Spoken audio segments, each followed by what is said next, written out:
Tikulandireni okondedwa omvera mu dzina la Yesu Khristu mwana wa Mulungu wa moyo. Ndikulemekeza kumwamba komanso dziko lapansi kopondera kwa mapazi a Mbuye wathu Yesu Khristu.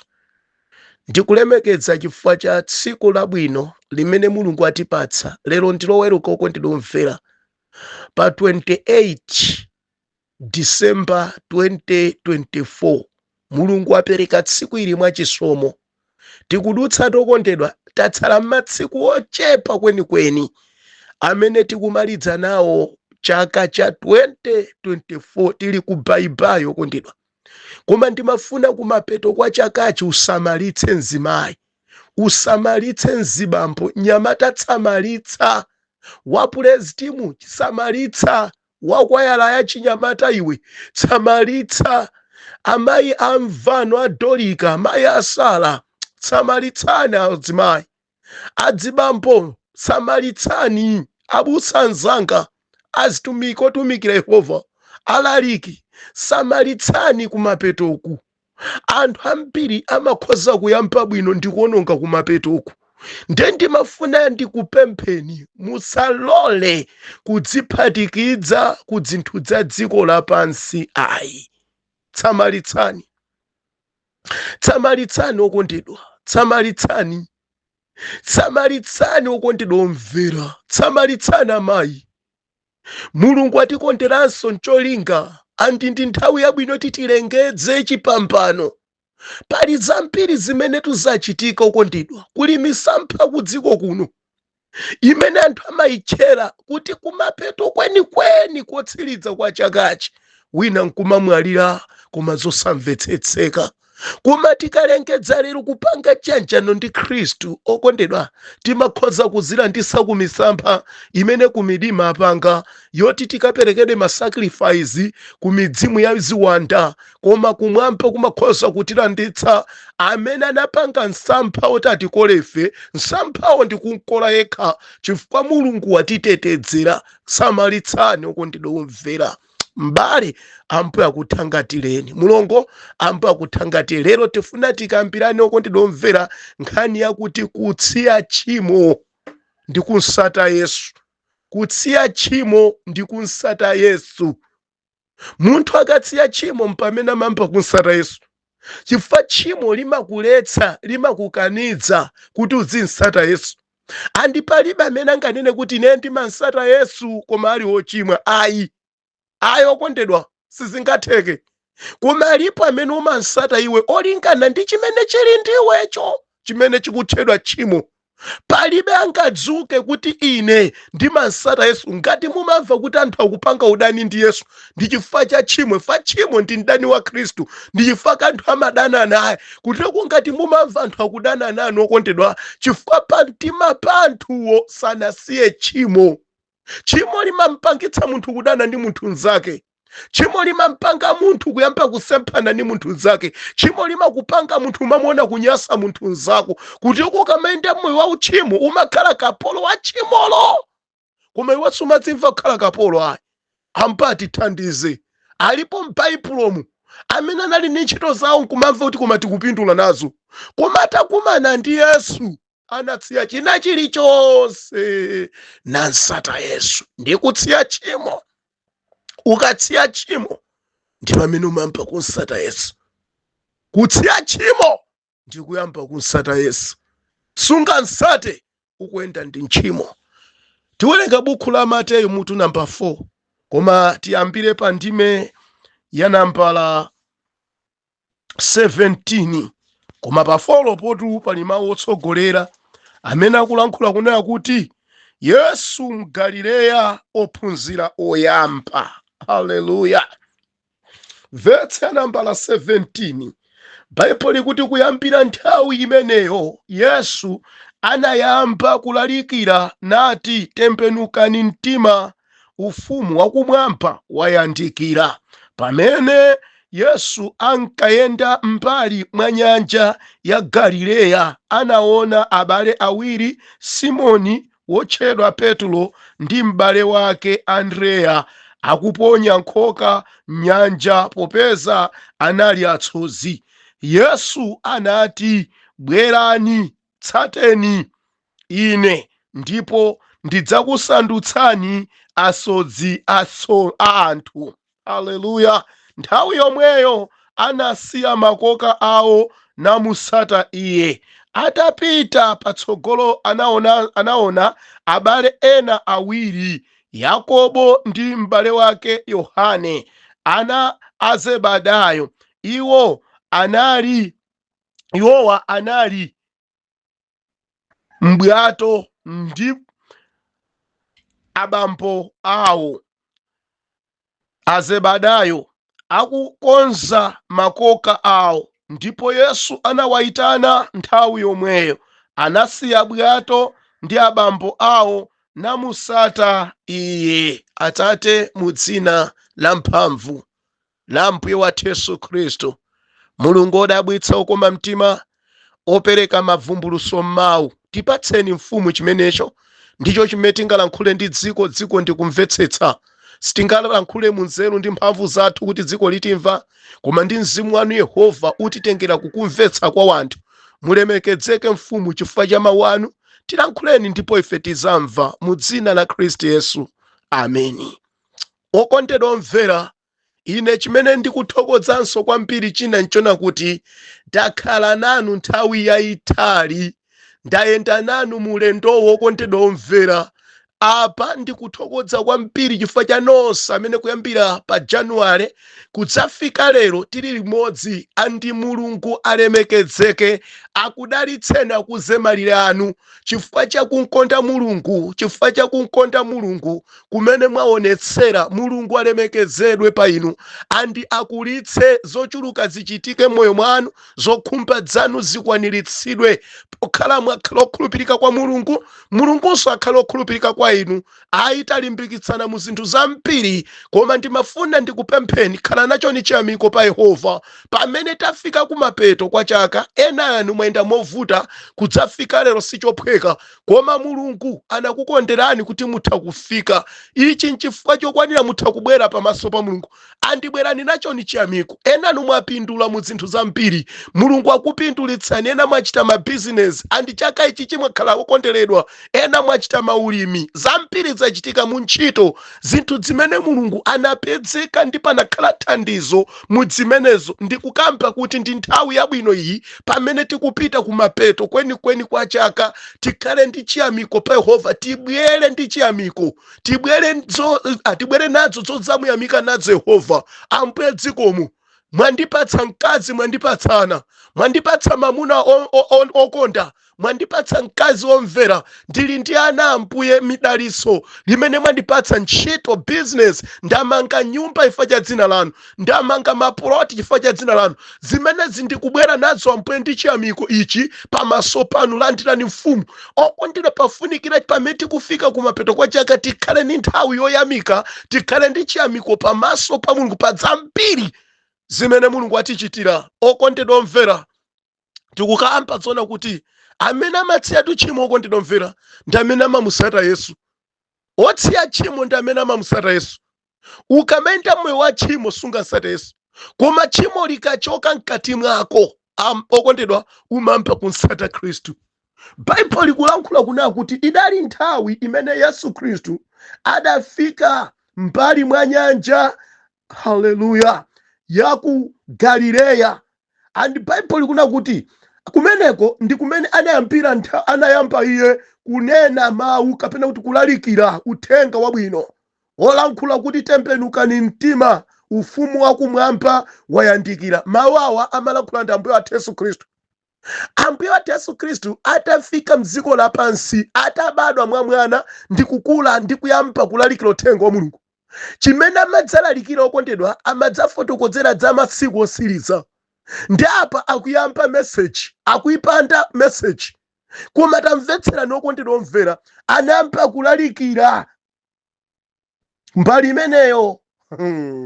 Baibulo likuti amalalikira maona kuti tembenukani mtima, chifukwa ufumu wakumwamba wayandikira. Zanga mawawa ndi utafuna tionetsereza kuti tili masiku otsiriza, tayamba tili pa ulendo wa masiku otsiriza. Pamene Yesu anangobwera ndekuti amafuna adzakonze njira za anthu amene ndi ochimwa, amene chiyembekezo cholowa mu ufumu wa Mulungu palibepo. Ndipo ona kuti nthawi yakuweruza kwa munthu, kwa mwana wa munthu yayandikira. Anaona kuti n'kwabwino ndipite ku dziko ndikachenjeze gulu la anthu, ndikawawuze za choonadi za chimene chikubwera posachedwa makamaka pa moyo unowu. Nde akulalikira uthenga wawuza anthu kuti chimene chikufunikira ndi kusiya njira zawo chimo ndi kuyamba kuyenda njira zachilungamo. Ndichifukwa kuti tembenukani mtima, mwa njira ina achoke mudzilako lako zimachitidwe zimene anthu amachita koma zoyipa, zimene zimpangitsa munthu kuti ngati mwana wa munthu adzanso kuweruza dziko, iyeyo munthu wokakamira kuchita zoyipayo asadzaone ufumu wa Mulungu, asadzaone ufumu wa Mulungu. Ndiye Baibulo likuonetsa kuti ali kulalika pamene Yesu yakuti anaye ankayenda mpali mwa nyanja ya Galileya. Kumeneko adaonako anyamata awiri, Simoni wotchedwa Petulo ndi m'bale wake Andreya, amene anali kuponya makhoka awo mnyanja popeza iwowa adali asozi. Okondedwa omvera, Yesu akulalikira, wafika cha ku Galileya akulalikira, mphepete mwa nyanja akulalikira. Okondedwa, ku nyanja kumakhala gulu la anthu, ku nyanja sikusowa anthu. Andi ngati kuli kumalo kumene kumachitika zoyipa zambiri ndi ku nyanja, ngati kuli kumene mizimu yoyipa ya ziwanda inatsikira ndi ku nyanja, ngati kuli kholo loyipa amene ndi Satana wamkulu, Satana mwini wake oneneza wa abale kumene amakakhala kwambiri ndi ku nyanja pansi pa madzi. Okondedwa, kumachitika zinthu ku nyanja. Amene munapita ku nyanja kapena makhala ku nyanja mutha kukhala ndi umboni. Ku nyanja kumayenda mizimu yoyipa, mzimu woyenda maliseche. Ngati mungafune kuti mudziwe kwambiri umapezeka ku nyanja. Anthu akafika malo amene olo manyazi amachokera, munthu kuntunda kuti athomayenda manyazi, koma akafika ku nyanja nzanga kuli chinzimu chonchotsa munthu manyazi, atha kuyenda buno bwamuswe osachitanso manyazi. Iye amati tikunjoya tafika ku madzi, koma mizimu yapamazipo imasangalala nthawi yabwino ino imene anthu ambiri apanga chigololo wina ndi nzake m'maganizo, akhumbirana wina ndi nzake, wina akamaona maliseche anzake akhumbira kugona ndi maliseche nzake, kuchitika zambiri ku nyanjako kumakhala kuti iwo akusangalala. Ainake amene akupezeka ku nyanjawo amene ndi adani a Mulungu, amene ndi oneneza wa abale Satana wopezeka pansi pa nyanja, amadziwa kuti akamayenda bunobuno amayi watangovala akabudwa mkati, ndiye kuti bambo uyo wachigololoyo akaona asilira, ndiye kuti mtima wake otentha agona nawo mu mtima, kuti ku Satana amasangalala ikafika nyengo ngati ino. Amadziwa kuti anthu amene sanavulepo koma akafika ku madzi akavula, ndipo Satana akapangisa chigololo anthu ambiri m'maganizo mwawo. Ndi ukampa pano enake chachitika kale chigololo pa madzi pamene afika. Okondedwa, ndimafuna ndilankhule kuti Yesu anadziwa kuti ndikawuyambira uthenga kumweko chifukwa ndi kumene kumakhala anthu amene sanziwa Mulungu, anthu amene amachita zoyipa. Ku nyanja kumachitika zinthu zambiri zanga, ngati kumapezeka anthu anyanga pamazi paja ndi ku nyanja. Umati akolere nsomba kumagwirisa ntchito mankhwala, anthu amapita ndi makoka osambisa mankhwala ku nyanja. Kumachitika zoyipa, anthu amakhwimira maboti awo. Ku nyanja kumachitika zambiri. Ndi adadziwa kuti kumeneku ndikawuyambe uthenga wabwino. Ndakuwawuza anthu nkhani ndi kutembenuka kutsiya nyanga zanu, kutsiya kuyenda maliseche malo anu. Mukuyeneka muvekedwe chifukwa ufumu wa Mulungu posachedwa ukubwera wayandikira. Ambuye atithandize. Baibulo likuti atamva uthenga umenewu, Petulo ndi Andreya m'bale wake, Yesu anawapeza kuponya makhoka pokhala nalasozi. Ndiye Yesu akwawuza kunenako kuti Yesu anati, mbwerani nditsateni ine ndipo ndidzakusandutsani asozi a anthu. Okondedwa, munthu amene akudalira kuti ine ngati ndimadya chifukwa cha nsomba, ndikaweza nsomba ndikakola nsomba ndimakagulitsa, bizinesi yanga imayenda, ananga nkumadya, mkazi wanga nkumasangalala. Koma atafika Yesu akwawuza kuti lekani makoka anuwo munditsate ine, mutsiye makoka munditsate ine, andi ndikusandutsani kukhala asozi a anthu. okundinomvera asandutsa kukhalaso zanthu malo mokhalaso za nsomba, malo moti Ambuye angonena kuti mukamanditsata ineyo ndikupangani kuti muzikola nsomba tsiku ndi tsiku pa malo ano, koma akudziwa kuti ngati atsiyabe kumakoka kuzichitika zinthu zina zosiyana ndi zimene mu ufumu wa Mulungu zimafunikira, koma zosatira zakakonza kuti malo mokhala sozi a nsomba mukakhala sozi anthu. Mwa njira ina mukhala anthu mukakhala inu olalikira uthenga wabwino watengera anthu ku ufumu wa Mulungu ndi kuti akaone Mulungu. Muchite chimenecho ndiniyo ngati mundisate. Mwa njira ina ngati Petro ndi Andreya ati akane sayembekezeranso kuti atha kukhala sozi athu. Hayi, okundinomvera koma tamvetserani chimene akuchita Petro ndi Andreya m'bale wake. Bhaibuli kuti nthawi yomweyo anasiya makoka awo namusata iye. Sanalimbalimbayi, sanalimbalimba Petro, sanalimbalimba Andreya, koma kungotsiya makoka nzanga ntchito ikukoma, akuthamanga pamazi bwino, koma kungomva kuti tsiyani zimenezi mundisate. Pompo anatsiya nkuyamba kunsata Yesu. Ine ndimadabwa okundinomvera ntchito zathu zimene tikugwira, zimene Satana njerekezi watipatsa tizingwirira. Mawu a Mulungu akubwera tsiyani champa mundisate ine, munthu akukakamira champa. Tsiyani zigololo mundisate ine, munthu akukakamira zigololo. Tsiya mabodza undisate ine, munthu akukakamirabe mabodza. Tatsiyani misecheyi mundisate ine, munthu akukakamirabe. Siyani mitala mundisate ine, anthu akukakamirabe mitala.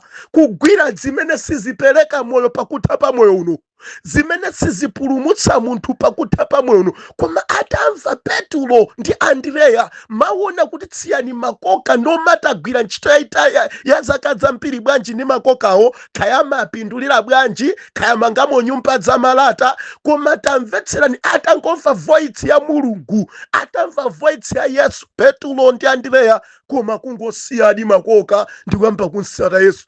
Sakunena kuti Ambuye ndilitenga nzenda nalo. Akumudza kuti kumene tikupita kukhoka lakwalo siligwira ntchito, kumene atadzigwira ntchito ndi mawu anga. Chomwecho okundinomvera anthu ambiri ife tikulephera kupambana moyo chifukwa ife tanyamula makoka athu ndi tifuna timtumikira Ambuye.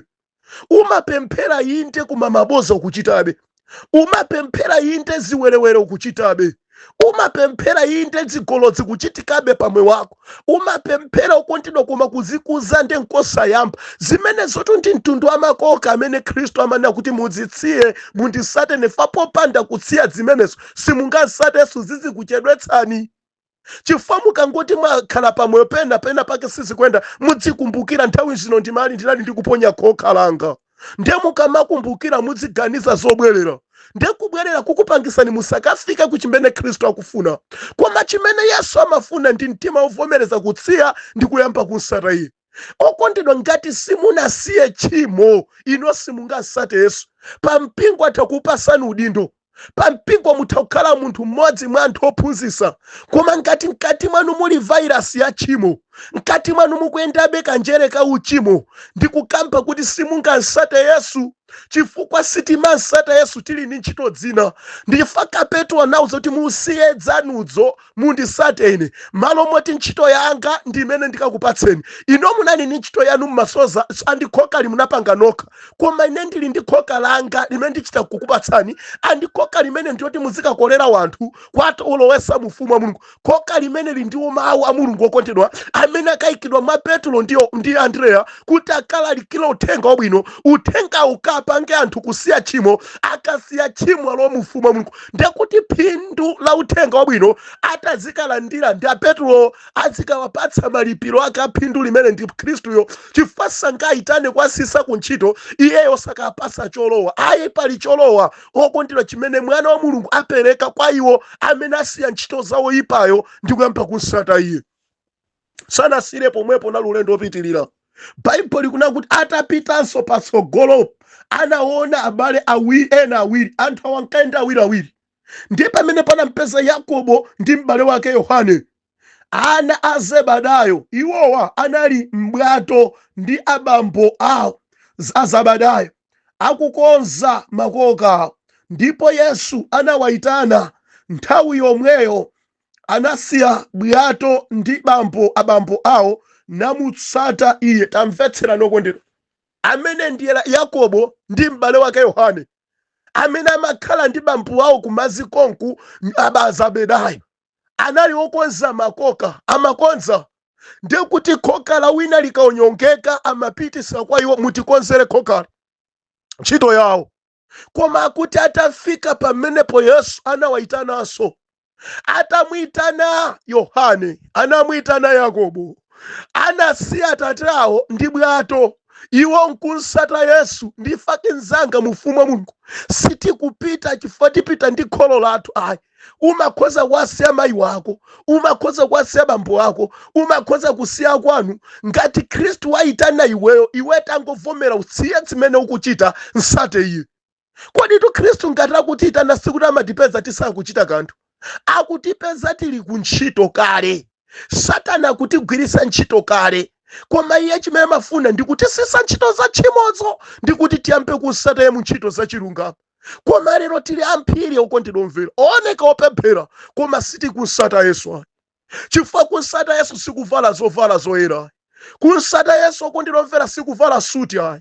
Kunsata Yesu okondedwa omvera sikupita kusajomba pa chalichi ayi. Kunsata Yesu sikujomba pa fellowship, koma kunsata Yesu okondedwa omvera ndi kuchita chifuniro cha Khristu Yesu chimene iyeyo ali nacho pa ife. Kuchita chifuniro cha Yesu, kuchita chifuniro cha Khristu ndiye kunsata Yesu. Machitidwe athu otsiyana ndi machitidwe apoyamba, kutembenuzidwa mtima kwathu ndi kuyamba kuchita chilungamo cha Mulungu, kuyamba kulondola mapazi, kutsunga malamulo ake a Mulungu. Kumeneku ndiye kunsata Yesu. Kutsiyana nalo tchimo, kupanga bayibayi, tchimo sindizakuyendanso ndiwe, sindizayendanso, sindizachitanso zimene umachita. Kaya ndimakhulupirira mankhwala ndikusiya zimenezi mu dzina la Khristu Yesu. Ndimasamba mavuwo, zithumwa, ndondocha, kumakhala ndi kusamba zimankhwala zosadziwika, chuma changa kuchiwadza zimankhwala za kunyanja, sindidzapanganso, ndatsiya, ndayamba kunsata Yesu. Malo mowaza zimankhwala ndidziwadza pemphero, ndikuti ndizipempherera Mulungu, katundu wanga Mulungu adzipezeka mkatundu wanga, Mulungu apezeke m'banja langa, kumangokhalira banja la mankhwala okondedwa omvera. Zimene zimaonetsera kuti Yesu ukunsata Yesu. Ngakhale pachali chikumayimbira bwino, ngakhale pachali chipakumana kuti iweyo ndi munthu wodalirika, koma ngati suchita chifuniro cha Mulungu, iwe umapezeka pachali chikoma sunsata Yesu. Chifukwa pa Petro akuti anasiya khoka lake, Andreya anasiya khoka ndi Petro, Yohani adasiya bambo awo ndi boti lawo, iwowa ndikuyamba kunsata Yesu. Andi anthu amene amansata Yesu samakhala owiringula ku ntchito. Ine ndikuona anthu ambiri timawiringula kwambiri, tikaudzidwa mu ufumu mutatenti tipangeni izi ayi, tatenti tichita izi ayiso. Andi zimene zija mmene timachitira mukukana kwake ndikuti timanena kuti ndili ni ntchito yoti ndichite. Ndiye Yesu anachotsa ku ntchito zawozo, chifukwa amadziwa kuti ngati atapita ndi ntchitozo mu ufumu mu Yesu akafuna kuti anthu anchitire kanthu, iwo azikati tichite kaye kathuka timalize.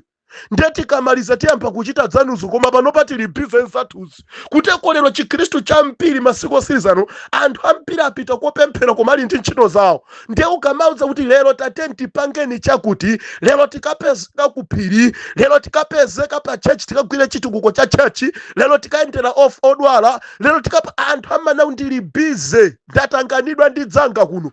Ichi nchizindikiro chona kuti munthu isanasiye khoka, amene sangansate Yesu. Chifukwa Yesu tikamansata ndi kuti timangomvera chimene iye akufuna tichite.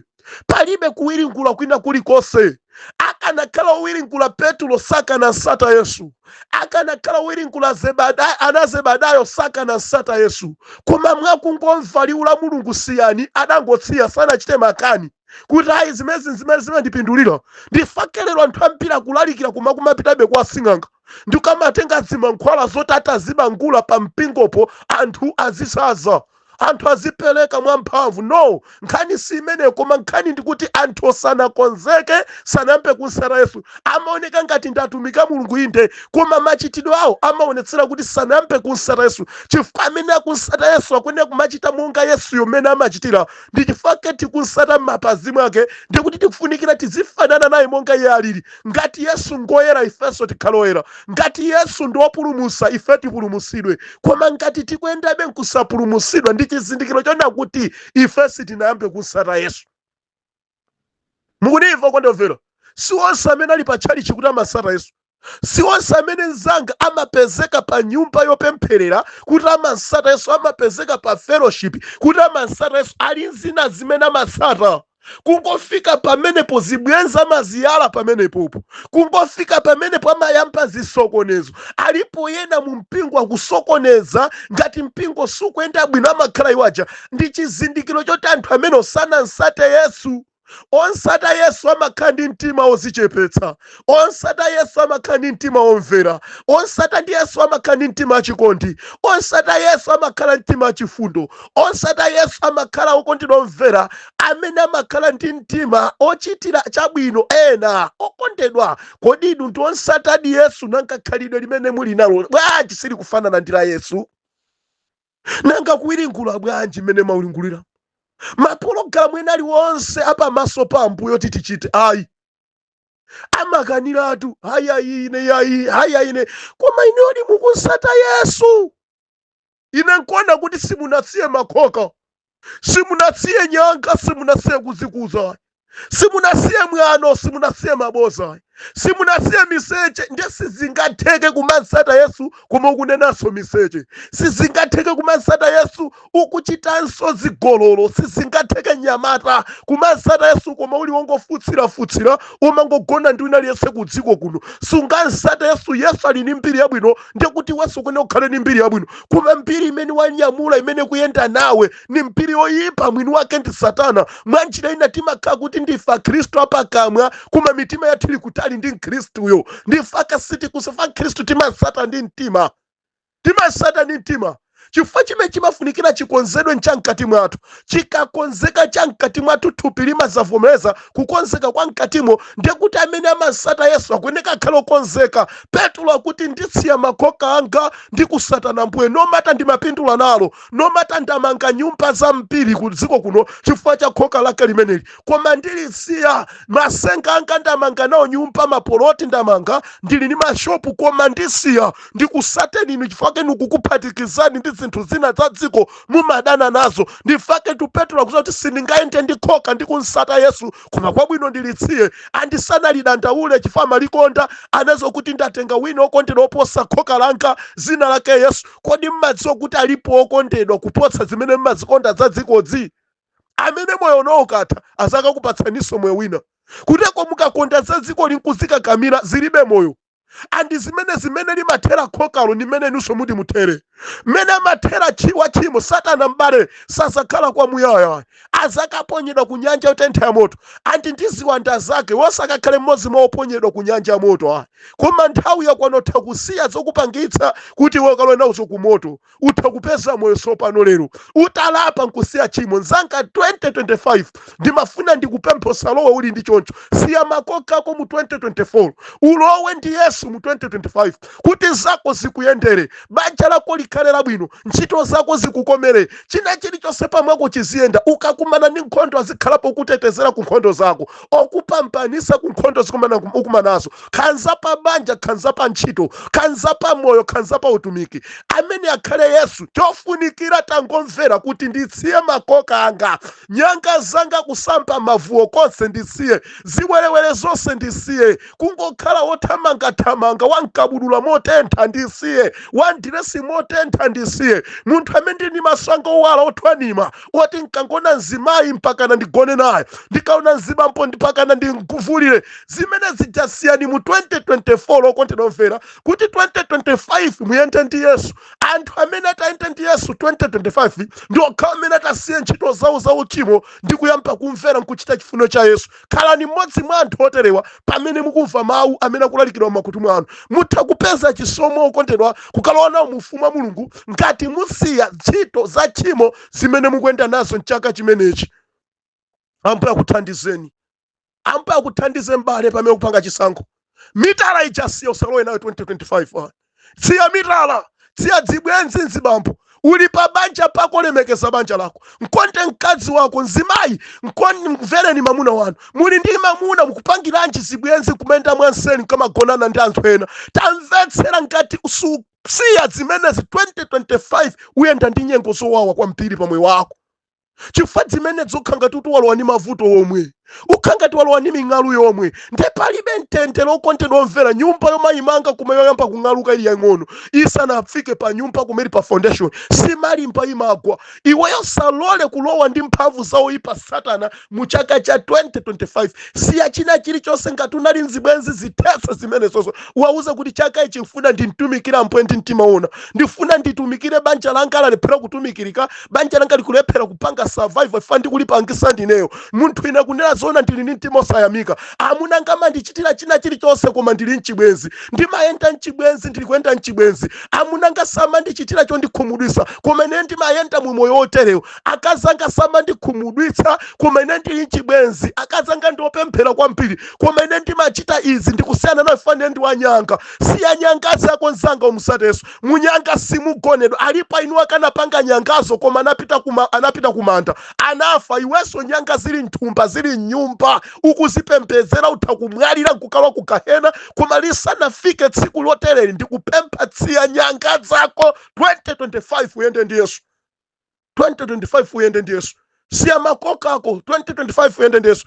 Siya uhule nzimayi 2025 uyende ndi Yesu. Siya uhule nzibambo 2025 uyende ndi Yesu. Kuti kusizingatheke kuyenda ndi Yesu kuchita zimenezo koma pafunikira kusiya kuti uyende ndi Yesu. Ambuye akudaliseni pamene mukupanga chisankho ngati Petro komanso ndize Andrea komanso ndi Yakobo ndi Yohani amene tikwacha kukhala ophunzira woyamba amene akumana ndi Yesu. Atangwauza zakusiya tchimo, zakusiya makoka pompo sana wiringule koma kungotsiya tenga mamuna oposa amuna onse zina lake Yesu mkamwa mwake muli mawu amphamvu. Tinsata iye lero tikakhala asozi osozera anthu kufumu wa Mulungu. Ambuye alemekezeke chifukwa cha anthu omvera otere. Kodi sangapezeke ku dziko oterewa?